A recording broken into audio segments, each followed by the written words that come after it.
నేను రేణుదేశాయ్ గారి ఇంటర్వ్యూ చేశాను 2004.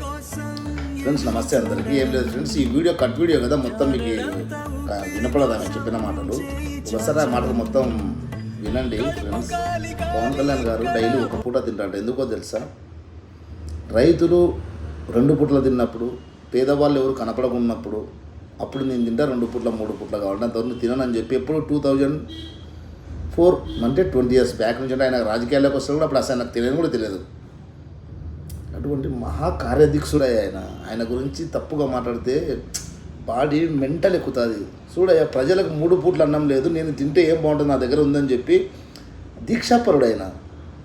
ఒరే నేర్చుకోండి రా అబ్బాయి, ఆయన గురించి ఒక్క బ్యాడ్ కామెంట్ పెట్టినా నరుకుతా నా కొడుకులారా మిమ్మల్ని. ఒరే ఆయన ఎవరికన్నా అన్యాయం చేసినాడరా? నేను రాష్ట్రాన్ని దోచుకున్నాడా? ఏం పెద్ద పెద్ద ప్యాలెస్లు కట్టినాడా? ఆయన మీద బ్యాడ్ కామెంట్ పెడితే మీకు సిగ్గు రాదురా?